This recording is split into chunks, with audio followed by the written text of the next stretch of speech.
உறவுகள் அனைவருக்கும் வணக்கங்க. இங்கே விஜயும் காவேரியும் மாமி வீட்டுக்கு போயிடுறாங்க. மாமி கூட நல்லபடியாக பேசுகிறாங்க. இங்கே காவேரி என்ன பண்ணுறாங்க, விஜய்க்கு தான் ஆக்சிடெண்ட்டில் சுயநினைவு போயிடுச்சு அப்படின்னு சொல்லிட்டு இருக்காங்க. அப்படியா தம்பி அப்படிங்கிறாங்க. அப்படின்னு மண்டே ஆட்டுறாரு. அதுக்கப்புறம் காவேரி என்ன பண்ணுறாங்க, நான் மேலே மாடிக்கு போகிறேன் அப்படின்னு சொல்லி பேசிக்கிட்டே மேலே போயிடுறாங்க. இங்கே பார்த்தா விஜய் என்ன பண்ணுறாங்க, மாமி அப்படின்னு கூப்பிட்றாங்க. அவளுக்கு தான் மாமி இந்த மாதிரி சுயநினைவு போயிடுச்சு அப்படின்னு நடந்ததை சுருக்கமாக சொல்கிறாங்க. ஐயோ நீங்கள் 2 பேரும் அப்படி வாழ்ந்தீங்களே, என்னடா அம்பி இப்படி சொல்கிற அப்படின்னு மாமி சொல்ல, என்ன பண்ணுறது, என் தலை எழுத்து, என் நேரம் 5 வருஷம் கழிச்சு என் பொண்டாட்டியை பார்க்குறேன். ஆனால் யாருன்னு அடையாளமே தெரியாத அளவுக்கு அவள் இருக்கிறா. என் விதியா என்னன்னு சொல்கிறது இல்லை, நல்லது பண்ணி பக்கத்தில் கொண்டாந்து வச்சிருச்சு அந்த கடவுள். ஆனால் எதுன்னு தெரியாமல் இருக்காளே அப்படிங்கிறாங்க. ஆனால் உனக்கு நினைவு தெரியலன்னு அவள் பேசிக்கிட்டு இருக்கா. அதை ஏன் கேட்குறீங்க, இவள் எனக்கும் என்னமோ கனெக்ஷன் இருக்குன்னு சொல்லி அவங்க அம்மாட்ட கேட்டிருக்கா. அவங்க அம்மா எதுவும் மழுப்பி பேசியிருக்காங்க, எதுவும் தெளிவான பதில் சொல்லலை. அதனால் தன்னோட மெடிக்கல் ரிப்போர்ட் எல்லாம் இருக்கு இல்லையா, எடுத்துக்கிட்டு சென்னைக்கு வந்து கேட்டிருக்கா. அவங்க தான் உங்கள் புருஷன் தான் நல்லா பாசமாக பார்த்துக்கிட்டாரு அப்படி இப்படின்னு எல்லா உண்மையும் சொல்லியிருக்காங்க. அப்போ தான் தனக்கு கல்யாணம் ஆயிடுச்சுங்கிற தெரிஞ்சுக்கிட்டு அட்ரஸை வாங்கிக்கிட்டு உங்கள் வீட்டு அட்ரஸ்ஸு எங்கள் வீட்டு அட்ரஸ் எல்லாத்தையும் கண்டுக்கிட்டு என் வீட்டுக்கு வந்தா. எனக்கு அவங்க வரான்னு தெரிஞ்சோன்னா நானும் அதை கேட்டுக்கிட்டு அவள் பின்னாடியே போயிட்டு என் வீட்டில் போய் உட்காந்துக்கிட்டேன். என்ன பார்த்தோன்னா அவள் பேச ஆரம்பித்தா. அதுக்கப்புறம் வேறு வழியில் எனக்கு ஒன்றுமே தெரிலன்னு சொல்லிட்டு மழுப்பிட்டேன். அதுலேருந்து அவள் பாவம் மாமி, எனக்கு நினைவு இல்லைன்னு சொல்லிட்டு அவள் என்னால் தாங்குதாங்கன்னு என்னை அப்படி பார்த்துக்கிறா, சின்ன பிள்ளை மாதிரி அப்படி சொல்லலை. உண்மையிலே ரொம்ப நல்ல பிள்ளை தான்டா, பாவண்டா, வா உன் ஆளை காணும் அப்படின்னு சொல்லிட்டு 2 பேரும் மேலே போகிறாங்க. காவேரி காவேரி அப்படின்னு வர அப்படியே சுற்றி பார்க்குறாங்க. என்ன காவேரி, இங்கெல்லாம் நம்ம வந்திருக்கோமா காவேரி அப்படின்னு விஜய் கேட்டோன்னே அப்படியே ஒரு மாதிரி ஆகுது. அது வந்து ஆமாம் விஜய், ஆமாம் இங்கெல்லாம் வந்திருக்கோம் அப்படிங்கிறாங்க. அப்போ இங்கே இருந்தெல்லாம் நம்ம கீழே மேலே பார்த்துருப்போம்ல. ஆமாம் நீங்கள் கீழே நிற்பீங்க, நான் மேலேருந்து டாட்டாலாம் சொல்லுவேன். அடடே கரெக்டாக சொல்கிறாளே, அப்போ இது நிஜமாக சொல்கிறாளா இல்லை போட்டு வாங்குறாளா அப்படின்னு நினைக்கிறாரு. ஏன் காவேரி உனக்கு நல்லா தெரியுதா, நீ இங்கே இருந்தால் எனக்கு டாட்டா சொல்லுவியா? ஆமாங்க உங்களுக்கு ஞாபகம் வருதான்னு சொல்லுங்கங்க, நான் இங்கேருந்து டாட்டா சொல்லுவேன் அப்படிங்கிறாங்க. அடுத்து மாமி பார்க்குறாங்க. இங்கே பாரு உன் புருஷன் இங்கேருந்து ஆடுவான் பாடுவான் ஒரு ரேடியோ போட்டியை வச்சுக்கிட்டு. அப்படியா? ஆமாம், அப்போ ரேடியோ போட்டி வாங்கி தாங்க அப்படிங்கிறாங்க. எருமா என் வீட்டில் ஒன்று கிடக்கு அப்படின்னு மாமாவை கூப்பிட்றாங்க. மேலேருந்து வாக்கில் என்னன்னு கேட்டதுக்கப்புறம் ஸ்டோர் ரூமில் இருக்கிற ஒரு சின்ன ரேடியோ, அதை எடுத்துகிட்டு வாங்க அப்படிங்கிறாங்க.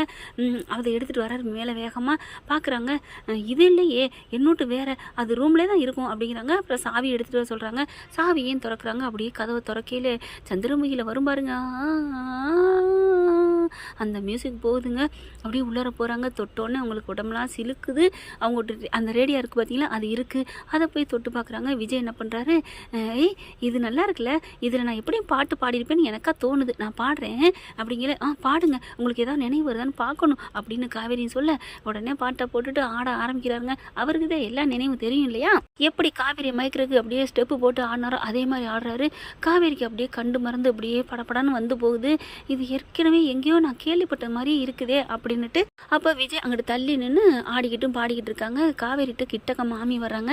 காவேரி அப்படின்னு சொல்ல அப்படியே பார்க்குறாங்க. என்ன மாமி அப்படின்னு கேட்கல, நீ உண்மையை சொல்லு, சுயநினைவு யாருக்கு இல்லை, உனக்கா உன் வீட்டுக்காரருக்கா அப்படின்னு கேட்க, மாமி அவருக்கு தான், இங்கே பார் ஏங்கிட்டலாம் மழுப்பாத மறைக்காத, எனக்கு எல்லாம் தெரியும், எனக்கு என்னமோ அவனுக்கு இல்லை 2 பேருக்குமே சுயநினைவு போயிடுச்சு தான் நினைக்கிறேன் அப்படிங்கல. இல்லை மாமி எனக்கும் தான் நினைவு இல்லை, அவருக்கும் தான் நினைவு இல்லை, ஆனால் என்ன பண்ணுறது, அவருக்கு நினைவு இல்லைங்கிறத நான் ஒன்றும் பண்ண முடியல, அவரை எப்படியாவது கொண்டு வரணும் அப்படிங்கிறக்காண்டி எனக்கு எல்லாமே தெரியும்னு சொல்லி நடிச்சுக்கிட்டு இருக்கேன் மாமி அப்படிங்கிறாங்க. அப்புறம் உங்களுக்கு எப்படி மாமி தெரியும்? எப்படி தெரியுமா, நீ வந்து பேசிக்கிட்டு இருந்திய காலையில், அப்போ நீ என்ன சொன்ன, என்ன நான் சொன்னேன், எது சொன்னாலும் ஏட்டிக்கு போட்டியா, என் புருஷனுக்கு பொண்ணு பார்த்து கட்டியிருக்க வேண்டியதானே அப்படின்னு நீ சொன்னில்ல. ஆமாம் நீங்கள் அப்படி தானே சொன்னீங்க, நான் சொன்னேன். ஆனால் நீ என்ன சொல்லவ தெரியுமா, என் புருஷனுக்கு பொண்ணு பார்க்குறதுக்கு நீ யாருடி, உன் வீட்டில் இருந்தால் என் புருஷனுக்கு பொண்ணு பார்த்துருவியா, மரியாதையை வாழை சுருட்டிட்டு ஓடி போயிரு அப்படின்னு வீட்டு ஓனர்னு கூட பார்க்காம என்னை நீ பேசியிருக்க தெரியுமா? ஐயோ அப்படியா மாமி, என்னடி நொப்படியா மாமி, நான் அப்போவே கண்டுக்கிட்டேன் நீ பொய் சொல்கிற அப்படின்னு. ஆனால் எதுக்கோ பொய் சொல்கிற, உண்மைக்காகத்தான் பேசுகிறேன்னு எனக்கு புரிஞ்சுக்கிச்சு, அதனால தான் நானும் உனக்கு ஏற்ற மாதிரி ஒத்துவது நினையம். ஏண்டி என்னடி ஆச்சு அப்படிங்கிறாங்க.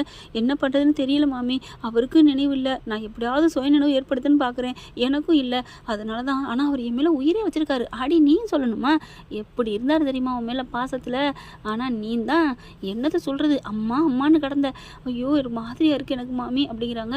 உனக்கு கண்டிப்பாக வரும்டி, வருதோ இல்லையோ, உனக்கு சுயநினைவு வருதோ இல்லையடி அம்மா, பாவண்டி அந்த அம்பி பாவம், அவனுக்கு நீ அவனை விட்டுறாத, உன்னை என்ன அப்படி உயிரடி, உங்கள் அம்மா அப்படி கழுவி கழுவி ஊற்றும், ஆனாலும் தொடச்சி போட்டு ஹாய் பொண்டாட்டின்னு உன் பின்னாடியே வந்து நிற்பான் தெரியுமா? நான் என்னக்கா பண்ணுவேன்? நீ என்ன பண்ணுவியா? நீ முறைச்சிக்கிட்டே தான் இருப்ப எப்போ பாரு. ஆனால் அந்த விஷயத்தில் மட்டும் கொஞ்சுறது, ரொமான்ஸ் விடுறது, கதவை பூட்டிக்கிட்டு வரவே மாட்டீங்களே வெளியில்.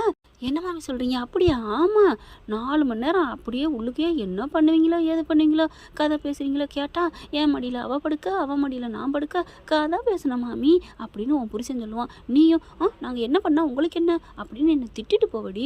உன் புருஷனை நீயும் விட்டு சும்மா சொல்லக்கூடாது, அப்படியே உள்ளங்கையில் தான் தாங்கின தெரியுமா? அப்படியே அம்மா போட்டிருக்கீல உன்னை உன் புருஷன் என்னம்மா தாங்கினான் தெரியுமா? அதெல்லாம் ஒரு காலண்டி அப்படிங்கிறாங்க. அப்படியே அவர் விஜய் வராரு. வராரு மாமி பேசாமல் இருங்க அப்படின்னு சொல்லிட்டு உள்ளுக்க வராங்க. விஜய் எல்லாத்தையும் பார்த்தீங்களா? உங்களுக்கு ஏதாவது தோணுச்சா அப்படிங்கிறாங்க. ஒன்றும் தோணலை காவேரி, நீ போய் பாரு அப்படிங்கிறாங்க. அப்படி பார்க்குறாங்க. காவேரி உள்ளார வந்து ஒன்று ஒன்றா பார்க்க, என்னது இதெல்லாம் பொருளாக இருக்குது, யார் விட்டு என்ன எல்லாமே நூலாட மாதிரி இருக்குது அப்படின்னு கேட்க, ஏன்ப்பா கேட்குறீங்க? விஜய் இங்கே தங்கியிருந்தீங்க, அதுக்கப்புறம் யாருக்குமே ராசியே இல்லை, ஒருத்தருமே இங்கே வந்து கேட்டு வரல, அதுதான் கால கொடுவனேங்கிறது அப்படிங்கிறாங்க. என்ன சொல்கிறீங்க? ஆமாம், நீங்கள் இதை விட்டு போகையில் என்னத்தை பண்ணி வச்சுட்டு போனீங்களா என்னன்னு தெரில, யாருமே வரல. ஏதோ காவேரி இருந்தாங்களே அந்த வீட்டுக்காவது கூட 1-2 பேர் வந்திருக்காங்க, ஆனால் உனக்கு தப்பா யாருமே வரல. நீ இருந்ததுக்கப்புறம் அந்த வீட்டில் யாரையுமே ஏற்றுக்க முடியல, என்னன்னு தெரியல, வர்றாங்க நிற்கிறாங்க, 1 மணி நேரத்துக்குள்ள ஐயோன்னு ஓடிடுறாங்களே, அப்படி என்னதாப்பா இருக்குது அப்படிங்கல. ஆனால் எங்களுக்குள்ள ஒரு மின்சாரம் பாயுது மாமி அப்படிங்கிறாங்க.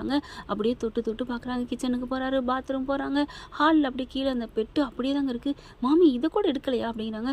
எங்கடா எடுத்தேன், அப்பப்போ வந்து கூட்டி விட்டு போவேன், அதனால கொஞ்சம் நல்லா இருக்குது. இப்போ 1 மாதமாக எனக்கு முடியலை, அதுதான் வரல, அதனால தான் சின்னதாக நூலாம்படை இருக்குது அப்படிங்கிறாங்க.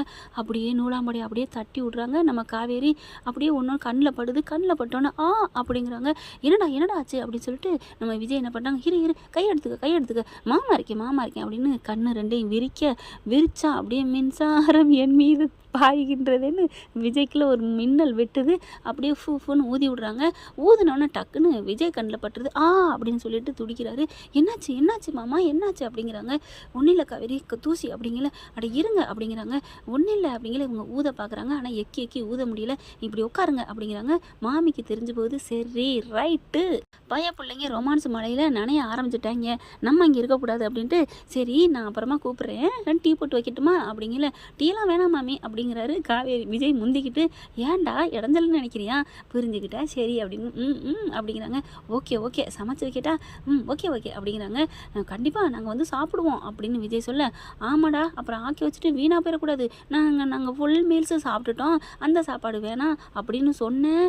ஐயோ இருந்தாலும் என்னதான் சாப்பிட்டாலும் வயிற்றுக்குன்னு சாப்பாடு சாப்பிட்டு ஆகணும் மாமி அப்படின்னு சொன்னோன்னே வெக்கப்பட்டு மாமி போகுது. அடுத்து பார்த்தா கண் அப்படியே அப்படியே கையை வச்சு தூசியை தொடச்சிக்கிட்டே இருக்காரு. அப்படிலாம் பண்ணக்கூடாது, இருங்க விஜய் அப்படின்ட்டு டக்குன்னு தரையில் காவேரி உட்காந்துடுறாங்க. அந்த மெத்தையில் இங்கே வாங்க அப்படின்னு சொல்லிட்டு படுக்க வைக்கிறாங்க. படுக்க வச்சுட்டு ஃபுன்னு ஊத, இம்மா இப்படிலாம் ஊதுனா உள்ளுக்கு தாமா போகும் அப்படின்னு கொஞ்சம் எந்திரிச்சு உட்காடுறாரு. இப்போ ஊது காவேரி அப்படின்னு கீழே ஃபுன்னு ஊதுறாங்க. அப்படியே படபடன்னு பட்டாம்பூச்சி அடிக்குது. காவேரிக்கு என்ன சொல்கிறேன்னு தெரியல. கண்ணில் அப்படியே நறுக்குன்னு ஒரு முத்தம் கொடுக்குற மாதிரி கற்பனை பண்ணுறாங்க. சடக்குன்னு சிலுத்துக்கிட்டு அப்படி எந்திரிக்க, என்ன காவேரி முத்தம் கொடுக்குற மாதிரி தானே கனவு கண்ட அப்படிங்கல.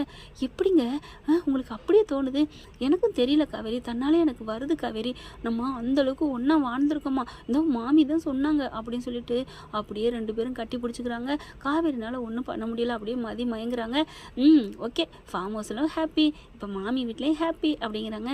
அடுத்து நம்ம தாத்தா வீட்டுக்கு போக வேண்டியதான். அப்போ தாத்தா வீட்டில் அங்கேயும் ஹாப்பி தான். அப்புறம் நம்ம அம்மா வீட்டுக்கு போனது அங்கே நம்ம ஹாப்பி தான் அப்படிங்கிறாங்க. எப்படி அப்படிங்கிறாங்க.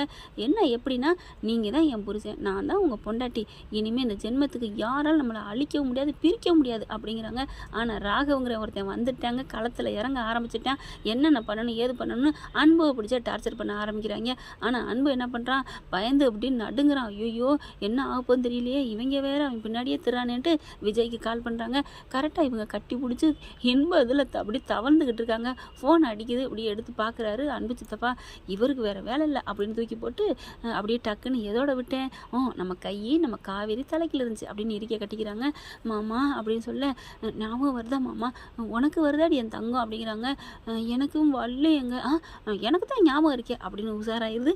சரியான பார்ட்டி உஷாராயிட்டாலே அப்படின்னு நினச்சிட்டு இறுக்கிய கட்டிக்கிறாங்க. அன்பு ஃபோன் மேலே ஃபோனை அடிச்சுக்கிட்டே இருக்கேன். ஐயோ நெய்யின்ட்டு சரின்னு டக்குன்னு என்ன பண்ணுறான், அட்டன் பண்ணிடுறாங்க. அப்படியே பார்த்தா ஸ்பீக்கரில் போட்டுட்டு கட்டி பிடிச்சிக்கிறாங்க 2 பேரும். இங்கே பாரு பாரு விஜய், நான் எத்தனை வாட்டி அடிக்கிறது, நீ ஏன் எடுக்க மாட்டேங்கிற அப்படின்னு கேட்க, என்ன சித்தப்பா விஷயத்த சொல்லுங்க, நீ எங்கே இருக்க, என்ன பண்ணிட்டு இருக்க? அவர் விஜய் கண்ணை மூடி எப்படி சொர்க்கத்துக்கு போயிட்டு இருக்காரு, 2 பேரும் கட்டி தழுவிக்கிட்டு இருக்காங்க. இவன் என்னடனா எங்கே இருக்க அப்படின்னு கேட்குறேன். ஏன் நீ வந்து விளக்கு போட போறியா என்ன அப்படின்னு தானே தோணுது. சித்தப்பா நான் முக்கியமான வேலையாக இருக்கேன், வைங்க ஃபோனை. முக்கியமான வேலைன்னா என்னப்பா வேலை? உனக்கு இந்த உலகத்திலே முக்கியம்னா உன் பொண்டாட்டி மட்டும்தான். என்ன உன் பொண்டாட்டி கூட பேசிக்கிட்டு இருக்கியா? அட பாவி, கரெக்டாக கண்டுபிடிக்கிறானே அப்படின்னு நினைக்க, இங்கே பாருங்க சித்தப்பா, எனக்குன்னு முக்கியமான வேலைகள் இருக்குது தெரியுமா, ஃபோனை வைங்க. இங்கே பாரு, உனக்கு முக்கியமான சொல்ல வந்திருக்கேன்டா, அந்த பசுபதி புள்ள வந்துட்டான்டா. என்ன சித்தப்பா சொல்கிறீங்க? ஆமாம், அவன் ஜெயிலேருந்து வந்து என்னென்ன கேள்வி கேட்டான் தெரியுமா? உங்களை சும்மா விட மாட்டானா, அந்த காவேரியே இன்னும் சும்மா விட மாட்டேங்கிறான். பார்த்து விஜய், அவளை விட்டுட்டு வந்துருன்னா கேட்க மாட்டேங்கிறீங்களே, எதுக்கு அவள் தேவையா அப்படிங்கிற டக்குன்னு ஸ்பீக்கரையும் கட் பண்ணிடுறாரு. அதுக்கப்புறம் ஃபோனை வைங்க அப்படின்னு சொல்லி வைக்க, விஜய் விஜய் விஜய் அப்படின்னு கத்துறாரு. ஃபோனை வச்சதுக்கப்புறம் ஐயோ இப்போ நான் என்ன பண்ண போகிறேன், காவேரி எல்லாத்தையும் கேட்பாளே, நான் என்ன பண்ணுவேன் ஏது பண்ணுவேன்ட்டு, காவேரி என் செல்லம், என்னை ஞாபகம் இருக்காடா, இங்கே தாண்டா நம்ம வாழ்ந்துருக்குறோம் அப்படின்னு இருக்க கட்டி பிடிக்கிறாங்க. அப்படியே விஜய் மாமா, எனக்கு சொர்க்கத்திலே இருக்க மாதிரி இருக்கு மாமா அப்படின்னு சொல்லிட்டு இருக்கல. இல்லை எனக்கு ஃபோன் வந்துச்சே, நீ எதுவும் கேட்டியா? இல்லையே, எனக்கு எதுவுமே தெரியல. என் கண்ணு முன்னாடி நிற்கிறது எல்லாம் இந்த மூஞ்சி, இந்த மூக்கு, இந்த கண்ணு, இந்த காது, இந்த உதடை நான் கடிக்கிற கடி அப்படின்னு நறுக்குன்னு ஒரு கடி கடிச்சு விட்றாங்க. அம்மா அப்படின்னு கத்துறாரு. என்னாச்சு மாமா, ஏன்டா அப்படிலாம் கடிச்சு வைக்கிற? இல்லை அதான் சொன்னேன்ல, தன்னை மறக்கிறேன், உங்களை பார்த்தாலே எனக்கு ஒரு மாதிரி ஆகுது அப்படிங்கிறாங்க. எனக்கு பேசாமல் சரி விடுங்க, நான் ஒன்றும் சொல்லலை. என்ன இல்லைங்க, எனக்கு என்ன சொல்கிறதே தெரியல, நான் நம்ம வீட்டுக்கே வந்துடட்டா, எனக்கு அம்மா வீட்டுக்கு போக பிடிக்கல. என்னடா எனக்கு சந்தோஷம் நீ வர்றது, நான் எனக்கு என்ன கேள்வி கேட்கணுமா, அது உன் வீடுடா அப்படின்னு சொல்லல ரொம்ப சந்தோஷப்படுறாங்க. அடுத்து மாமி ஃபோன் அடிக்குது. யாருங்க ஃபோன் அடிச்சுட்டே இருக்கா பார்க்குறாரு மாமி. அப்புறமா அட்டன் பண்ணிவிட்டு, என்ன மாமி அப்படிங்கிறாங்க. இல்லைடா உனக்கு சாப்பாடெலாம் ரெடி பண்ணிட்டேன், வர்றீங்களா சாப்பிட? இருங்க மாமி, இதோ வர்றேன் அப்படிங்கல. ஏன்டா வர்றேங்கிற, வாங்க. அவள் இருக்கட்டும், நான் மட்டும் வரேன் அப்படின்னு. காவேரி நான் போய் சாப்பாடு வாங்கிட்டு வந்துடுறேன். வேணாம் பாஸ் அப்படிங்கல. அதெல்லாம் முடியாது, நீ இரு அப்படிங்கிற. போகிறீங்களா? இருங்க அப்படின்னு கையை பிடிக்கிறாங்க. ஒரு நிமிஷம் கூட காவேரிக்கு விஜயை விட்டு விலக மனசே இல்லைங்க. விஜய் இறங்கி வராரு. சாப்பாடெலாம் ரெடியாக ஹால் இதில் டைனிங் டேபிளில் எடுத்து வச்சுருக்காங்க. மாமி கொடுங்க, நாங்கள் அங்கே போய் சாப்பிட்டுக்கிறோம். என்னடா இப்படி சொல்கிறேன்? ஆமாம், என் பொண்டாட்டி நானும் எவ்வளோ நாள் பிரிஞ்சிருக்கோம், ப்ளீஸ் மாமி அப்படிங்கிறாங்க. அப்போ இன்றைக்கி நைட்டு இங்கே தான் தங்க போறியா? என்னது நைட்டு தங்க போகிறேன்னா? ஏன்டா தங்க மாட்டியா? என்னமோ பொண்டாட்டி மேலே பிரியம் அப்படி இப்படின்னு சொன்னேன். பொண்டாட்டியை சந்தோஷப்படுத்துறதுக்கு இங்கே தங்க மாட்டியா என்ன? உடனே சிரிக்கிறாரு. ஏன்டா சிரிக்கிற? மாமி என்ன நினச்சிட்டேல்? என்ன நினச்சேன்? உன்னை மன்மதராசா, பொண்டாட்டியை தாங்குற புருஷன் அப்படிலாம் நினச்சேன். நீ என்னன்னா இப்படி சொல்கிற? மாமி நீங்கள் சொன்னது நைட்டு தங்க சொன்னீங்க, நைட்டு தங்கி என் பொண்டாட்டிக்கு சந்தோஷத்தை கொடுக்க சொன்னீங்க. ஆமாம், நைட்டுக்கு இன்னும் எத்தனை மணி நேரம் இருக்குது? ஆமாம், இன்னும் 4-5 மணி நேரம் இருக்குது. 4-5 மணி நேரம் என் பொண்டாட்டியை வந்து சந்தோஷப்படுத்தாமல் வச்சுருக்கணும்னு சொல்கிறீங்களா? டே அம்பி, என்னடா சொல்கிற? நைட்டு தான் தங்கி சந்தோஷப்படணும்னு அவசியம் இல்லையே, இந்த நாளும் எல்லா நாளும் இனிய நாள் தான் மாமி அப்படிங்கிறாங்க. ஐயோ போடா, எனக்கு வெக்கமாக இருக்குது. ஐயோ மாமி வெக்கம் அப்படின்னு சாப்பாடெலாம் எடுத்துகிட்டு போக, ஏன்டா இதை நான் எடுத்துகிட்டு வரவா? வேணாம் மாமி வேணாம், நானே வந்து எடுத்துக்கிறேன். அங்கே வரவெல்லாம் வேணாம். ஏன்டா கண்ணு வச்சு விடுவோன்னா என்ன? நான் மனசார வாழ்த்து வேண்டாம், அது இங்கேருந்தே வாழ்த்துங்கோ மாமி அப்படின்னு அப்படி சிட்டா பறந்து கொண்டே வச்சுட்டு மறுபடியும் மீதி 2-3 பொருளெல்லாம் தொட்டுக்க அது இதுன்னு எடுத்துகிட்டு மேலே போயிடுறாரு. எப்படியோ 2 பேரும் நல்லா இருந்தால் சரி அப்படின்னு மாமி வாழ்த்துறா. இவங்க சாப்பாடெலாம் எடுத்துக்கொண்டு வைக்கிறாரு. டக்குன்னு விரிக்கிறாங்க. காவேரிக்கு மெல்ல மெல்ல இந்த இடத்துல படுத்தது மாதிரியே எனக்கு நினப்பு வருது விஜய் அப்படிங்கிறாங்க. என்ன காவேரி சொல்கிற? ஆமாங்க, இதோ இந்த இடத்துல நம்ம 2 பேரும் உட்காந்துலாம் நினப்பு வருது அப்படிங்கிறாங்க. என்ன நினப்பு வருதுங்கிற? உனக்கு தான் எல்லாமே நினப்பு வருமே. ஐயோ விஜய் என்னை மன்னிச்சிருங்க, எனக்கும் எந்த நினைவும் இல்லை விஜய். என்ன காவேரி சொல்கிற? ஆமாம், உங்களை மாதிரியே தான் எனக்கு எல்லா நினைவும் போயிடுச்சு. அப்புறம் நீ சொன்ன எப்படியாவது உங்களை நினைவுபடுத்தணும் அப்படிங்கிறக்காக தான் என்ன நானே தேர்த்திக்கிட்டேன் விஜய். சத்தியமாக எனக்கு நினைவு இல்லை விஜய் அப்படிங்கிறாங்க. பரவாயில்ல விடு காவேரி, உன்னை எனக்கு பிடிச்சிருக்கா இல்லையா அப்படிங்கிறாங்க. உனக்கு என்ன பிடிச்சிருக்கா? கண்டிப்பாக உங்களை பிடிக்காமல் எப்படி போகும் அப்படிங்கிறாங்க. அதே மாதிரி தான் எனக்கும் உன்னை ரொம்ப ரொம்ப ரொம்ப ரொம்ப பிடிச்சிருக்கு. நம்ம 2 பேரும் வாழ்வோமே. அந்த நினைவு வந்து என்ன பண்ண போகுது? காதலுக்கு நினைவு எல்லாத்தையும் கடவுள் அம்படையும் கடந்தது தான்டா காதல். நம்ம அன்பு மட்டும் மனசில் இருந்தால் போதும்டா, என் மனசில் நீ தான் இருக்கிற அப்படிங்கிறாங்க. சாப்பாடை பார்க்குறாங்க. எனக்கு சாப்பாடு வேணாம் விஜய். ஏன்டா? எனக்கு உங்களை கட்டி பிடிச்சிக்கிட்டு இருந்தாலே போதும்னு தோணுது அப்படிங்கிறாங்க. காவேரி அப்படிங்கிறாரு. என்ன கட்டி பிடிச்சிட்டு இருந்தாலே போதுமா? ஆமாங்க, அதை விட என்னங்க வேணும்? ஒரு பொண்டாட்டிக்கு புருஷன்ட்டு அணைக்கிறத தவிர வேறு என்னங்க வேணும்? நம்பிட்டேன். அடியே கள்ளி அணைச்சிக்கிட்டு இருந்தால் மட்டும் போதும் நான் சொல்கிறேன். சரி அப்படின்னு என்ன பண்ணுறாரு விஜய், அப்படியே கட்டி அணைச்சிக்கிட்டு தோளோட தோள் சாஞ்சுக்கிட்டு என் செல்லமே, என் தங்கமே, என் வைரமே அப்படின்னு சொல்லிக்கிட்டே இருக்காரு. காவேரி நல்லா அப்படியே கண்ணை மூடிட்டு சொர்க்கத்துக்கு போயிட்டே இருக்கிறாங்க. அடுத்து என்ன தங்கமே வைரமேங்கிறாரு, தோளில் கட்டி பிடிச்சாங்களே இருக்காரு, அடுத்த ஸ்டெப்பு எடுத்து வைக்க மாட்டேங்கிறாரு அப்படின்னு விலகிக்கிட்டு பார்க்குறாங்க விஜயை. மேலே எங்கேயும் பார்க்க, என்னடி செல்லம் என்ன பார்க்குறீங்க? இல்லை தங்கமே வைரமேன்னு கட்டி பிடிச்சிட்டே இருந்தா என்ன அர்த்தம்? ஏன் என்ன அர்த்தம்? நீ தானே சொன்னேன் என் பொண்டாட்டி ஆசையை நான் நிறைவேற்றுறேன், கட்டி பிடிச்சிக்கிட்டே இருந்தால் போதுன்னு சொன்னியா இல்லையா? நான் சொன்னேன், அதுக்காண்டி அப்படியே இருந்தால் என்னங்க அர்த்தம்? என்ன அர்த்தம்? நீ சொன்னதை நான் நிறைவேற்றினது அர்த்தம். அட போங்க, சோறு கஷ்டப்பட்டு ஆக்குறோம் தான், குழம்பு ஆக்குறோம், பொரியல் ஆக்குறோம், அதெல்லாம் பானைகளே இருந்தால் என்ன ஆகுறது? அது வேஸ்ட்டு தானே. அப்போ என்ன பண்ணணுங்கிற, எடுத்து வச்சு டபக்குன்னு அடிக்க வேண்டியதான், முழுங்க வேண்டியதான், வயிறு முட்டை ஃபுல் சாப்பாடு சாப்பிடணும், அப்போ தான் சமைச்சதுக்கே டேஸ்ட்டு அர்த்தம் அப்படின்னு சொல்ல, அப்போ என்ன என் தங்கம் சொல்லுது? போங்க நீங்கள் வேஸ்ட்டு, என்ன நீங்கள் எவ்வளோ நேரம் வேஸ்ட்டு பண்ணி கஷ்டப்படுத்திட்டீங்க, நான் அங்கிட்டு திரும்பிக்கிறேன், ஐயோ என் தங்கமே அப்படின்னு சொல்லிட்டு இழுத்து அணைச்சிக்கிறாங்க காவேரி அவ்வளோதாங்க, விழுந்துடுறாங்க விஜய் மடியில். என்ன ஃப்ரெண்ட், இப்படி போனால் நல்லா தானே இருக்கும். பார்க்கலாம். தேங்க்யூ. இந்த வீடியோ உங்களுக்கு பிடிச்சிருந்தா தயவு செய்து லைக் பண்ணுங்க. இன்னும் அப்டேட்ஸ்க்காக சேனலை சப்ஸ்கிரைப் பண்ண மறக்காதீங்க. நம்ம கிட்ட இருக்க எல்லா சேனல்ஸோட லேட்டஸ்ட் வீடியோ அப்டேட்ஸ்க்காக மேல ரைட் சைடுல காட்டுற லிங்கை கிளிக் பண்ணி வாட்ஸ்அப் குரூப்ல ஜாயின் பண்ணுங்க. உங்களிடம் விடைபெறுவது நான் உங்கள் மெஹர்.